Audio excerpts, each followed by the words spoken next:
നമസ്കാരം. തെക്ക് വടക്കിലേക്ക് വീണ്ടും സ്വാഗതം. ഞാൻ വി കെ ചെറിയാൻ ഡൽഹിയിൽ നിന്നും, എൻ്റെ സീനിയർ സുഹൃത്ത് ശ്രീ മാധവൻകുട്ടി കൊച്ചിയിൽ നിന്നും.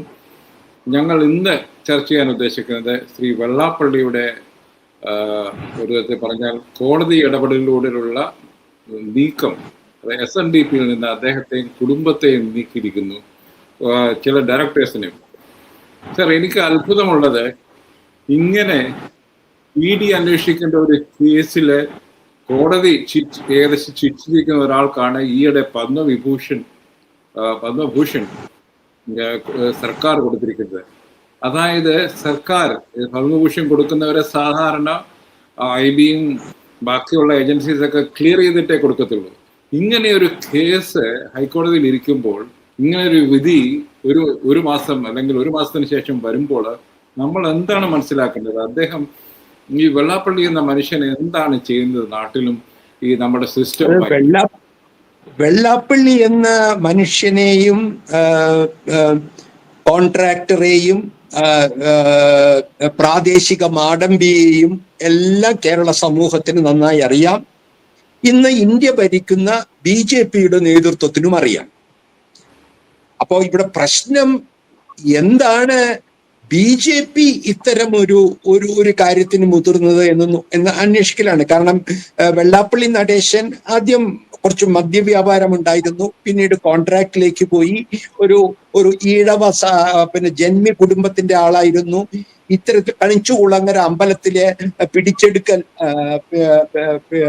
ഇതിന്റെ ഭാഗമായിട്ടുള്ള കാര്യങ്ങളിൽ ഇടപെട്ടുകൊണ്ട് തന്നെ സ്വന്തം ഒരു സംഘം ഉണ്ടാക്കുകയും ആ സംഘത്തിലൂടെ പതുക്കെ വളർന്ന് 30 കൊല്ലം മുൻപ് SNDP വാസ്തവത്തിൽ വലിയ ഇന്നത്തെ നിലയിൽ പ്രവർത്തനം ഇല്ലാതിരുന്ന ഒരു SNDP-യെ അതിന് പശ്ചാത്തലമുണ്ട്. സ്വാമി ശാശ്വതീകാനന്ദ എന്ന ഒരു ജനാധിപത്യ ഇടതുപക്ഷ രാഷ്ട്രീയം മുന്നോട്ട് വച്ചിരുന്ന RSS വിരുദ്ധമെന്ന് കൃത്യമായി തിരിച്ചറിയാൻ നമുക്ക് കഴിഞ്ഞിരുന്ന ശാശ്വതീകാനന്ദയുടെ വളരെ വളരെ അവിശ്വസനീയമായ ചരിത്രത്തിലെ കൊലപാതകത്തിന് ശേഷം, അത് ഞാനിത് പറയുന്നത് താങ്കൾക്ക് ഡൽഹിയിൽ ഇരുന്നത് കൊണ്ട് ഇതിന്റെ ചരിത്ര പശ്ചാത്തലം അറിയുകയില്ല.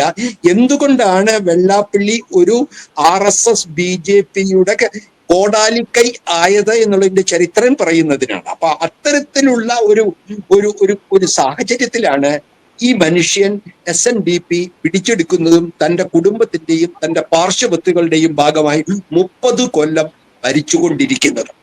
ഇതിന് ഇന്ത്യ ഗവൺമെന്റ് അദ്ദേഹത്തിന് ഇത് കൊടുത്തതിന്റെ കാരണം, അദ്ദേഹം കേരളത്തിലെ RSS-ന്റെ കോടാലി കൈയാണ്. അവർ അദ്ദേഹത്തെ ഉപയോഗിച്ചു കൊണ്ടിരിക്കുകയാണ്. ഒരു 10 വർഷങ്ങൾക്ക് മുൻപ് ഇദ്ദേഹം കാവിക്കൊടിയും പിടിച്ചുകൊണ്ട് BJP-ക്ക് വേണ്ടി, RSS-ന് വേണ്ടി, ഹിന്ദുത്വയ്ക്ക് വേണ്ടി കാസർഗോഡ് നിന്ന് തിരുവനന്തപുരം വരെ ജാഥ നടത്തിയ വ്യക്തിയാണ്. അപ്പൊ ഇദ്ദേഹത്തിന്റെ പശ്ചാത്തലം, രാഷ്ട്രീയ പശ്ചാത്തലം അറിയാത്ത ഒരു സമൂഹമല്ല മലയാളി സമൂഹം. അതുകൊണ്ട് തന്നെ RSS-ഉമായുള്ള അദ്ദേഹത്തിന്റെ ബാന്ധവം വളരെ കൃത്യമായി അറിയുന്ന ആളുകളാണ്. കാരണം അദ്ദേഹം തന്റെ മകനെ ഉപയോഗിച്ചുകൊണ്ട് ഈ BJP-ക്ക് NDA-ക്ക് ഒരു അംഗത്തെ ഉണ്ടാക്കിക്കൊണ്ട് ഇടതുപക്ഷ ജനാധിപത്യ ചേരിയിലുള്ള ഈഴവരെ BJP-ക്ക് അടുപ്പിച്ചു കൊടുക്കുന്നതിന്, അല്ലെങ്കിൽ പച്ച മലയാളത്തിൽ പറഞ്ഞാൽ കൂട്ടിക്കൊടുക്കുന്നതിന് ഉണ്ടാക്കിയ ഒരു കക്ഷിയാണ് BDJS, അദ്ദേഹത്തിന്റെ മകൻ നയിക്കുന്ന പാർട്ടി. അപ്പോൾ ഇതിലൊന്നും അവ്യക്തതയില്ല. അല്പം ഈ പറയുന്ന പണ്ടത്തെ PS അച്യുതാനന്ദന്റെ ഭാഷയിൽ പറഞ്ഞാൽ അരിയാഹാരമല്ല, ഇനി ഡയബറ്റിക് കൊണ്ട് ഗോതമ്പാഹാരം കഴിക്കുന്ന മലയാളിക്ക് പോലും ഈ വെള്ളാപ്പള്ളി നടേശൻ ആരാണ് എന്നുള്ളത് വ്യക്തമാണ്. RSS-നും അറിയാം അദ്ദേഹത്തെ RSS BJP ഉപയോഗിച്ചുകൊണ്ടിരിക്കുകയാണ്. അപ്പൊ അതുകൊണ്ട് താങ്കൾക്ക് ഇതിൽ അത്ഭുതം കൂറണ്ട. കാരണം അവർ RSS-ന്റെ മനസ്സാ സ്വീകരിക്കാൻ കഴിയുന്നവർക്ക് മാത്രമാണ് ആദരിച്ചു കൊണ്ടിരിക്കുന്നത്. അല്ല, അത് സമ്മതിച്ചു സാർ. അതുകൊണ്ട് തന്നെ ഈ RSS അല്ലെങ്കിൽ ED, CBI എന്നിവ അവരുടെ ഭരിക്കുന്ന BJP-യുടെ വെറും പണിയായുധങ്ങളാണ് എന്ന് അവർ ഒരിക്കൽ കൂടി ഇതുവഴി പറയല്ലേ സർ? അതായത് സൈക്കോളജി. അതാണ് ഞാൻ പറയുന്നത്. അവരിത് RSS BJP അവർക്ക് താല്പര്യമുള്ളവരെ ആദരിക്കും, വളർത്തും എന്നുള്ളത് എല്ലാവർക്കും അറിയുന്ന കാര്യമില്ല. അതിൽ അസ്വാഭാവികം എന്താണ്? അതും അങ്ങനെ വെള്ളാപ്പള്ളി നടേശനെ പോലെ പരസ്യമായി ഒരു സമുദായ നേതാവ് RSS-നും BJPക്കും ആളെ കൂട്ടിക്കൊടുത്തുകൊണ്ടിരിക്കുമ്പോൾ അദ്ദേഹത്തെ RSS ആദരിക്കാതിരിക്കുമോ? ആദരിച്ചില്ലെങ്കിലാണ് നമ്മൾ സംശയിക്കുന്നത്. ആദരത്തിൽ മാത്രമല്ല സർ, ഇത് ഇന്ത്യൻ സാമ്പത്തിക ഘടനയെ നേരാമണ്ണം നടത്തുന്ന, കള്ളപ്പണത്തിനെ കണ്ടുപിടിക്കുന്ന ED എന്ന ഒരു ഡിപ്പാർട്ട്മെന്റ് ഉണ്ട്. അത് പൊളിറ്റിക്കലി വളരെ പലയിടത്തും ഉപയോഗിക്കുന്നു. പക്ഷേ കേരളത്തിൽ അതിനെ ക്രിസ്ത്യാനികൾ അല്ലെങ്കിൽ ചില കാത്തോലിക് ഇൻസ്റ്റിറ്റ്യൂഷനെതിരെ ഉപയോഗിച്ചു, നോട്ടീസ് അയച്ചു എന്ന് കേൾക്കുന്നുണ്ട്. നമ്മുടെ ലേറ്റസ്റ്റ് വന്നത് സാബു ജേക്കബ്.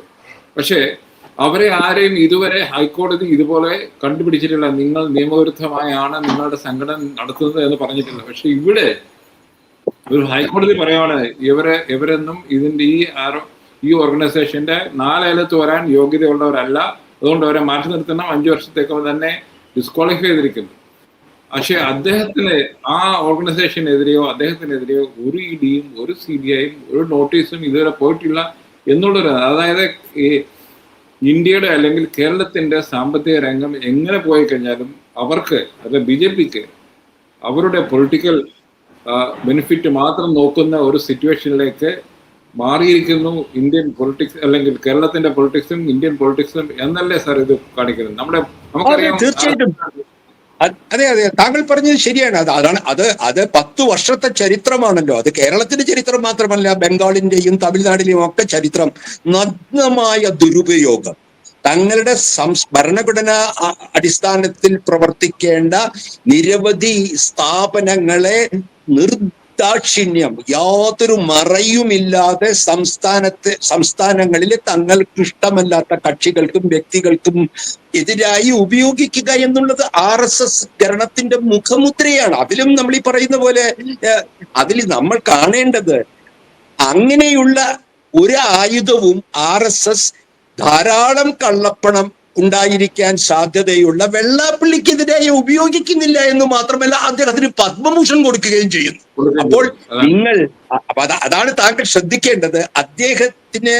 അദ്ദേഹം എന്തുകൊണ്ട് BJP-യോട് കൂടെ നിൽക്കുന്നു? ഒന്ന്, അദ്ദേഹത്തിന്റെ അടിസ്ഥാനപരമായി തന്റെയും കുടുംബത്തിന്റെയും കള്ളപ്പണവും കള്ളത്തരങ്ങളും പുറത്തു വരാതിരിക്കാനുള്ള ഒരു പരിചയമാണ് അദ്ദേഹത്തിന് RSS-ഉം BJP-യും. അല്ല, അദ്ദേഹം താത്വികമായോ സൈദ്ധാന്തികമായോ ഒന്നും, അദ്ദേഹം മുസ്ലിം വിരോധിയാണ്. അദ്ദേഹം പണ്ട് ക്രിസ്ത്യൻ വിരോധിയായിരുന്നു. മുസ്ലിങ്ങളെല്ലാം അടിച്ചെടുത്ത് ഈഴവരെ ആകെ ഗതിയില്ലാതാക്കുന്നു എന്നൊരു പ്ലാറ്റ്ഫോമിലാണ് അദ്ദേഹം തന്റെ ജനപ്രിയതയും അദ്ദേഹത്തിന്റെ സംഘടനയും കൊണ്ടു നടക്കുന്നത്. അത്രത്തോളം അവരും RSS-ഉം തമ്മിൽ യോജിക്കും. RSS-ഉം മുസ്ലിം വിരുദ്ധമാണ്, വെള്ളാപ്പള്ളിയും കുടുംബവും മുസ്ലിം വിരുദ്ധമാണ്. എന്നാൽ അദ്ദേഹം ഈ ആശ്രിതനായി പ്രവർത്തിക്കുന്നതിന്റെ പുറകിൽ അദ്ദേഹത്തിന് നേരെ ED-യോ ഇന്റലിജൻസോ ഒന്നും ഒരു കേന്ദ്ര ഏജൻസിയും വരാതിരിക്കാനുള്ള പരിചയ കൂടിയാണ് ഇത്ര കാലമായി അദ്ദേഹത്തിന്റെ ഹിന്ദുത്വ പരാക്രമങ്ങൾ. ഇത് വളരെ വളരെ ലജ്ജാകരമായ കേരളത്തിന്റെ ചരിത്രത്തിലെ ഒരു അധ്യായമാണ് നമ്മുടെ മുമ്പിൽ കണ്ടുകൊണ്ടിരിക്കുന്നത്. അതും ശ്രീനാരായണ ഗുരുവിനെ പോലെ ഈ പറയുന്ന കേരളത്തെ സ്വാധീനിച്ചിട്ടുള്ള, രാഷ്ട്രീയ വ്യത്യാസമില്ലാതെ, ജാതിമത ഭേദമില്ലാതെ ഇന്നും ഈ ജനങ്ങൾ മനസ്സിൽ കൊണ്ടു നടക്കുന്ന ഒരു ഗുരുവിന്റെ പ്രസ്ഥാനം ഇങ്ങനെ നഗ്നമായ കളവിനും കൊള്ളയ്ക്കും കൂട്ടുനിൽക്കുകയും അതിനെ ഒരു ഹൈക്കോടതിയിൽ നിന്ന് തുറന്നു കാട്ടുകയും ചെയ്യാന്ന് പറഞ്ഞാൽ മലയാളിയുടെ മനസാക്ഷിയിലേറ്റ വലിയ മുറിവാണ് വെള്ളാപ്പള്ളിയും. അതിന് താങ്കൾ ഒരു കാര്യം കൂടി മറക്കരുത്. ഇന്ന് ഈ കോടതിയുടെ വിധി വന്നിട്ടുള്ളത് കേരളത്തിന്റെ സാംസ്കാരിക മനസാക്ഷി എന്ന് ഞാൻ ഇന്നും കരുതുന്ന MK സാനുവിന്റെ ഹർജിയിലാണ്. അത് എന്തുകൊണ്ട് കേരളത്തിലെ മാധ്യമങ്ങൾ വേണ്ട വിധം പറയുന്നില്ല? ഞാൻ താങ്കൾ മറന്നുപോയിട്ടുണ്ടെങ്കിൽ പറയാൻ, മരിച്ചുപോയി സാനു മാസ്റ്റർ ഇനി ഞാനും നിരവധി ശിഷ്യന്മാരിൽ ഒരാളാണ് ഞാൻ. കണ്ണീരോടല്ലാതെ അദ്ദേഹത്തെ ഓർക്കാൻ കഴിയുകയില്ല. ഒരാൾക്കും ആ വ്യക്തിത്വത്തിൽ സംശയമില്ല. അത്തരത്തിൽ കേരളത്തിന്റെ സംസ്കാരത്തിന്റെ പ്രതിനിധിയായ MK സാനു കൊടുത്ത പെറ്റീഷനിലാണ് വെള്ളാപ്പള്ളി നടേശനെ SNDPയുടെ പ്രാഥമിക ബോർഡ് ഡയറക്ടറിൽ നിന്ന് പുറത്താക്കിയിരിക്കുന്നത്. കഴിഞ്ഞിട്ടില്ല. താങ്കളുടെ ഒരു കാര്യം കൂടി ചിലപ്പോൾ താങ്കൾക്ക് അറിയാതിരിക്കുന്നത് കൊണ്ട് ഞാൻ പറയുകയാണ്, താങ്കളുടെ ചോദ്യങ്ങളിൽ നിന്ന് അതിന്റെ പശ്ചാത്തലം മനസ്സിലാക്കാനായിട്ട്. ഒരു കാര്യം കൂടി, അദ്ദേഹവും അദ്ദേഹത്തിന്റെ കുടുംബാംഗങ്ങളെയും മാറ്റി ഇനി അദ്ദേഹം ഒരു പക്ഷേ ഹൈക്കോടതിയിൽ ഡിവിഷൻ ബെഞ്ചിലേക്ക് അപ്പീൽ പോകുമായിരിക്കും, തിരിച്ചു വരുമായിരിക്കും. നമുക്ക് അറിഞ്ഞുകൂടാ ജുഡീഷ്യറി, ഹയർ ജുഡീഷ്യറിയെ BJP എങ്ങനെയാണ് സ്വാധീനിക്കുന്നത്. ഡൽഹിയിലുള്ള താങ്കളോട് ഞാൻ പറഞ്ഞു തരേണ്ട കാര്യമില്ല. വേണ്ട ബെഞ്ചിൽ അമിത്ഷാ പറഞ്ഞ് വേണ്ട ബെഞ്ചിൽ ഇതിന്റെ അപ്പീൽ പോയി ഒരു പക്ഷേ കുറ്റവിമുക്തനായി കുടുംബം ഈ വെള്ളാപ്പള്ളി വന്നേക്കാം. അതും ഇന്നത്തെ ഫാസിസ്റ്റ് കാലഘട്ടത്തിൽ നമ്മൾ പ്രതീക്ഷിക്കേണ്ടതാണ്. അത് ഞാൻ കൂടി ഒന്ന് ഓർമ്മിപ്പിച്ചുകൊള്ളട്ടെ. എന്റെ ഒരു ചോദ്യം അതുണ്ട്. താങ്കൾ പറഞ്ഞ BJP അദ്ദേഹത്തിന്റെ പരിചയമാണ്. അപ്പോൾ പിണറായി വിജയനും മുഖ്യമന്ത്രി CPM-ഉം അദ്ദേഹത്തിന്റെ എന്തായിട്ട് വരും സാർ? അവരും ഇദ്ദേഹത്തെ ഉപയോഗിക്കുന്നില്ല സാർ? തീർച്ചയായിട്ടും. അതാണല്ലോ കേരള രാഷ്ട്രീയത്തിലെ ഏറ്റവും ഫാർസിക്കൽ, ഏറ്റവും പരിഹാസ്യമായ ഒരു ഇരട്ടത്താപ്പും ഒരു രാഷ്ട്രീയ അധാർമികതയുമാണ് വെള്ളാപ്പള്ളി നടേശൻ പ്രതിനിധീകരിക്കുന്നത്. അദ്ദേഹം BJP RSSന്റെ ആശ്രിതൻ മാത്രമല്ല, പിണറായിയുടെ ഏറ്റവും അടുത്ത പിന്തുണക്കാരനുമാണ്, സുഹൃത്തുമാണ്. അല്ലെങ്കിൽ നവോത്ഥാന കമ്മിറ്റിയുടെ എന്തോ ചെയർമാനും ഇല്ലേ? അതെ, നവോത്ഥാന കമ്മിറ്റിയുടെ അധ്യക്ഷൻ. എങ്ങനെ ഈ സ്ത്രീകളുടെ സ്വാതന്ത്ര്യത്തിന് വേണ്ടി നവോത്ഥാന പൈതൃകം സംരക്ഷിക്കാൻ വേണ്ടി സുപ്രീം കോടതിയുടെ യുവതീ പ്രവേശന വിധിയെ പിന്തുണയ്ക്കാൻ വേണ്ടി ഉണ്ടാക്കിയ നവോത്ഥാന സമിതിയുടെ അധ്യക്ഷനായി അദ്ദേഹം ഈ ഹൈക്കോടതി കേസ് കഴിഞ്ഞിട്ടും തുടരുകയാണ്. അത് പിണറായിയുടെ സ്വന്തം ഓഫീസ് കാറിൽ ഹിന്ദുത്വ കോൺക്ലേവ് എന്താ പറയുക, ഹിന്ദുത്വ അയ്യപ്പ സംഗമത്തിന് പോവുകയാണ്. ദിവസവും പത്രസമ്മേളനം വിളിച്ച് പിണറായിയും LDFും കേരളത്തിൽ തിരിച്ചു വരുമെന്ന് പറയുകയാണ്. കോൺഗ്രസിലെ തിരഞ്ഞെടുത്ത വ്യക്തികളെ ആക്രമിക്കുകയാണ്. എന്താ പറയുക, ഒരു സംസ്കാര ശൂന്യമായ രീതിയിൽ പുകഴ്ത്തുകയും ഇകഴ്ത്തുകയും ചെയ്യുന്ന ഒരു നാണം എന്നുള്ളത് അടുത്തുകൂടി പോവാത്ത ഒരു കള്ള നാണയം, രണ്ട് വഞ്ചിയിൽ കാലു വെച്ചുകൊണ്ട് രാഷ്ട്രീയ സാക്ഷരതയുള്ള മലയാളിയെ കൊഞ്ഞനം കുത്തിക്കൊണ്ടിരിക്കുകയായിരുന്നു. താങ്കൾക്ക് ഇനിയുകൊണ്ട് കഴിഞ്ഞിട്ടില്ല. ഇദ്ദേഹത്തിനെതിരായ ഈ കേസ് ഇങ്ങനെ. ഇനിയുള്ള കേസുകൾ എന്താണ്? മൈക്രോ ഫിനാൻസ് തട്ടിപ്പ്. അത് അന്വേഷിക്കുന്നത് ആരാണ്? സംസ്ഥാന സർക്കാർ. അപ്പോൾ വെള്ളാപ്പള്ളിയുടെ പിണറായി പ്രേമത്തിന്റെ പുറകിലുള്ളത് ആ കേസിൽ നിന്നുള്ള സംരക്ഷണം. മനസ്സിലായില്ലേ? അത് വെറും ഇടതുപക്ഷത്തോടുള്ള സ്നേഹമോ പിണറായിയോടുള്ള വ്യക്തിപരമായിട്ടുള്ള സ്നേഹമോ CPM-നോടുള്ള സ്നേഹവുമല്ല. അദ്ദേഹത്തിന്റെ ഏറ്റവും വലിയ ബദ്ധശത്രുവായിരുന്നു VS അച്യുതാനന്ദൻ. താങ്കൾക്ക് ഓർമ്മിക്കുന്നുണ്ടാവും അല്ലെ? ഇതാണ് നടന്നുകൊണ്ടിരിക്കുന്നത്. ഇത് കേരളത്തിലെ രാഷ്ട്രീയ സാക്ഷരതയുള്ള, കേരളത്തിലെ സാംസ്കാരിക പ്രവർത്തകരും രാഷ്ട്രീയ ബോധ്യങ്ങളുള്ള ഇടതുപക്ഷ ജനാധിപത്യ പ്രവർത്തകരും തുറന്നു കാട്ടുന്നില്ല.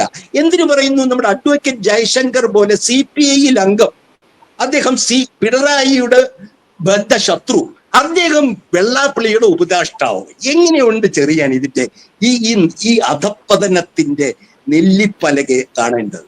ഇതാണ് കേരളത്തിലെ മാധ്യമങ്ങളുടെയും സാംസ്കാരിക നായകന്മാരുടെയും പാർട്ടിയുടെ പ്രിഡോമിനന്റ് ആയിട്ടുള്ള നേതൃത്വത്തെയും. എനിക്ക് ഉറപ്പുണ്ട് കോൺഗ്രസിലും CPM-ലും ഈ വെള്ളാപ്പള്ളി നടേശനെതിരെ നിലപാടുള്ള ആയിരക്കണക്കിന് പ്രവർത്തകരുണ്ട്, സത്യസന്ധരായിട്ടുള്ളവര്. പക്ഷേ രാഷ്ട്രീയത്തിന്റെ പേരിൽ അവരുടെ ഈ തെരഞ്ഞെടുപ്പിൽ വോട്ട് നേടിക്കൊടുക്കും ഇദ്ദേഹം എന്നുള്ള പേരിൽ ഇവർ നിശബ്ദരായിരിക്കുകയാണ്. CPM തുറന്നു പിന്തുണയ്ക്കുകയാണ്. അദ്ദേഹത്തെ വേദികളിൽ പൂമാലയിട്ട് ആദരിക്കുകയാണ്. മുഴുവൻ ക്യാബിനറ്റും. CPI വെള്ളാപ്പള്ളിക്ക് എതിരാണെന്ന് പറഞ്ഞിട്ട് എന്താണ് ഉണ്ടായത്? CPI-യുടെ മന്ത്രിമാർ കൂടി പോയിരുന്നാണ് പല സ്ഥലങ്ങളിൽ അദ്ദേഹത്തിന്റെ 100ാം പ്രവർത്തനത്തിന്റെ 100ാം വാർഷികം ആഘോഷിച്ചത്. കേരളത്തിന്റെ രാഷ്ട്രീയ സാക്ഷരത, ഇടതുപക്ഷ മനസ്സ്, മതനിരപേക്ഷ മനസ്സ്, ജാതി വിമോചനത്തിന്റെ ഭൂതകാലം, ഇതിനെയെല്ലാം നമ്മുടെ മുമ്പിൽ തകർത്തുകൊണ്ടിരിക്കുന്ന ബിംബമാണ് വെള്ളാപ്പള്ളി നടേശൻ. അതിനെ ഉള്ള ഒരു മറുപടി. ഒരു ലാസ്റ്റ് ചോദ്യം സർ. SNDP-യുടെ നേതാവാണ്, മുഖ്യ അധ്യക്ഷനാണ്. SNDP ശ്രീനാരായണ ഗുരു തന്നെ തുടങ്ങി വെച്ച ഒരു സ്ഥാപനമാണ്. പിന്നെ അവിടെ കുമാർ, അവിടെ അവിടെ ഈ ഈ ഹൈക്കോടതി വിധിയിലൂടെ SNDPയിൽ ഒരു ശുദ്ധി കലശം നടക്കാൻ സാധ്യതയുണ്ടോ സർ? അതിനുള്ള നന്മ അവിടെ ഉണ്ടോ സർ? എനിക്ക് തോന്നി, ഞാൻ എപ്പോഴും ഒരു ഐ ആം എ മെലൻകളി മാർക്സിസ്റ്റ്, ഒരു വിഷാദാത്മക മാർക്സിസ്റ്റ് ആണ്, മനസ്സിലായില്ലേ? അതുകൊണ്ട് എനിക്ക് വലിയ പ്രതീക്ഷയില്ല. കാരണം അധികാര ശക്തികൾ രണ്ടും, യൂണിയൻ സർക്കാരും ഇടതുപക്ഷ സംസ്ഥാന സർക്കാരും വെള്ളാപ്പള്ളിയെ പിന്തുണയ്ക്കുകയാണ് ഇപ്പോഴും. തുഷാർ വെള്ളപ്പള്ളിയെയും പിന്തുണയ്ക്കുന്നു. അദ്ദേഹം, തുഷാർ വെള്ളപ്പള്ളി പറയുന്നത് ഈ ഹൈക്കോടതി വിധി വ്യക്തമല്ല എന്ന്, അവ്യക്തമാണെന്ന്. അപ്പോൾ ഈ തുഷാർ വെള്ളപ്പള്ളിയെ പണ്ട് ഗൾഫിൽ കുടുങ്ങിയപ്പോൾ പിണറായി വിജയന്റെ ഒരു ഫോൺ കോളിലാണ് ദുബായിലെ അധികൃതർ അദ്ദേഹത്തെ വിട്ടയച്ചത്. ഓർമ്മയുണ്ടോ എന്ന് അറിയില്ല ചെറിയാന് പണ്ട്. അപ്പൊ ഇതാണ് അവസ്ഥ. അപ്പൊ ഇവർ ചെയ്ത കളവിന് ഇവർക്ക് ശിക്ഷ ഈ RSS BJP കേന്ദ്ര ഭരണത്തിൽ ഉള്ളിടത്തോളം കാലം, ഈ സർക്കാർ CPM നേതൃത്വത്തിലെ പിണറായി സർക്കാരിന്റെ നയം മാറ്റാത്തിടത്തോളം കാലം അവർ സുരക്ഷിതരായി ഇരിക്കുകയും മാത്രമല്ല, അവർ പൊതുരംഗത്ത് ഇനിയും നമ്മളെ ഒഞ്ഞനം കുത്തിക്കൊണ്ട് അവരുടെ പ്രവർത്തനം തുടരും. ഇതാണ് എനിക്കുള്ള കാരണം. വളരെ വളരെ പരിതാപകരമായ ഒരു അവസ്ഥയാണ് താങ്കൾ ചൂണ്ടിക്കാണിക്കുന്നത്. എനിക്ക് പേഴ്സണലി ഞാൻ നാരായണ ഗുരുവിനെ വളരെ വ്യക്തിപരമായി വളരെ മാനിക്കുന്ന ഒരാളാണ്. അദ്ദേഹത്തെ പോലെയുള്ള ഒരു സ്ഥാപനത്തിൽ നിന്ന് ഇങ്ങനെ ചില കൂട്ടർ അവിടെ അതിനെ നിയന്ത്രിക്കുന്നു എന്നുള്ളത് വളരെ കേരളത്തിനും മലയാളിക്കും അപമാനകരമാണ് എന്നാണ് എനിക്ക് തോന്നുന്നത്. നന്ദി, നമസ്കാരം. വേറെ വിഷയമായി ഞങ്ങൾ വീണ്ടും നിങ്ങളുടെ മുമ്പിൽ വരുന്നു.